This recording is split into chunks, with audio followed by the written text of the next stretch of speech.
तर मला एक छोटीशी गोष्ट स्वानुभवाची सांगायची आहे। आज 9वीच्या वर्गामध्ये 9वी-10वीच्या वर्गामध्ये मी शिकवत असताना मला एका माझ्या विद्यार्थ्याचा फोन आला। त्याचं नाव आहे ओंकार ठोसर। त्याने मला गुरुपौर्णिमेच्या हार्दिक शुभेच्छा दिल्या।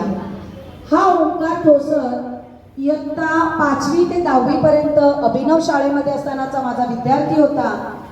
गेल्या महिन्यामध्ये मी जेव्हा भाईंदरला गेले होते त्यावेळेला रस्त्यावरून चालत असताना त्याच्या सोबत त्याची पत्नी होती आणि त्या पत्नीला तो म्हणाला की मी आज जे काही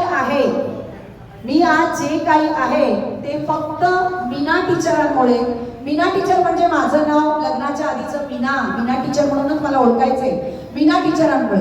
आणि इतके विद्यार्थी हाताखालून गेलेत ना बाळांनो की लक्षात येत नाही कोण विद्यार्थी। मी पण आश्चर्याने बघायला लागले की हा मुलगा काय बोलतोय। मग मला त्यांनी आठवण करून दिली। त्यांनी आठवण इतकी छान दिली, आज व्हॉट्सअपवर पण त्यांनी पाठवलं की टीचर माझ्या जीवनाचा तो क्षण मला टाईप करून पाठवावासा वाटतो आणि तो मी आज तुम्हाला पाठवतोय। त्या दिवशी मी रस्त्यावर पण तुमच्याशी बोललो। जेव्हा मी इयत्ता 10वीला होतो आणि 10वीच्या वर्गामध्ये बसून माझ्या तोंडामध्ये एक सुपारी होती आणि ती सुपारी मी खात होतो आणि हे तुम्ही पाहिल्यानंतर मला तुम्ही ओरडलात, एक चपराक पण मला लगावून दिली आणि तेव्हा तुम्ही मला म्हणाला टीचर म्हणजे काय रे बाळा हे काय करतोय ओंकार, हे असं काही बरोबर नाहीये। हे करण्यापेक्षा वर्गातला बेंच तू खूप सुंदर वाजवतोस, वर्गातला बेंच तू खूप सुंदर वाजवतोस, आजच घरी जा आणि तबला क्लास जॉईन कर। आणि टीचर तुम्ही सांगितल्याप्रमाणे मी तबला क्लासला तेव्हापासून जायला लागलो। इतक्या वर्षात तुमचा माझा संपर्क नव्हता, त्या दिवशी मला तुम्ही रस्त्यात भेटलात आणि मी तुम्हाला ते सांगितलं, पण आज मी तुम्हाला टाईप करून पाठवतो। त्या दिवसापासून मी तबला क्लासला गेलो आणि आज मला महाराष्ट्रातर्फे विशारद ही पदवी, तबला वादनाची विशारद ही पदवी मला मिळालेली आहे।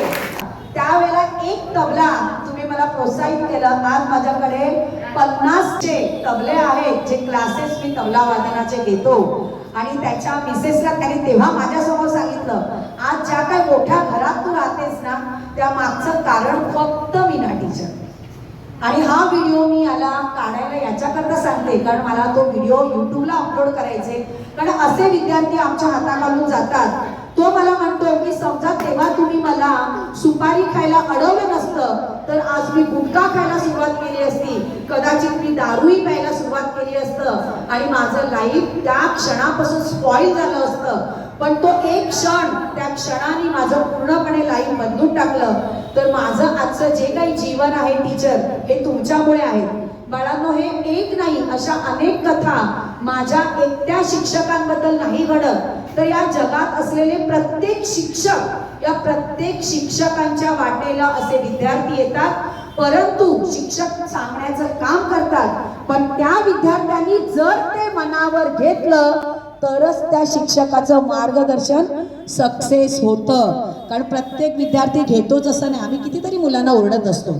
तर बाळांनो एक लक्षात घ्या, आई वडील शिक्षक तुम्हाला जे काही ओरडतात, जे काही मार्गदर्शन करतात, सांगतात ते फक्त आणि फक्त तुमच्या भल्यासाठी असतं।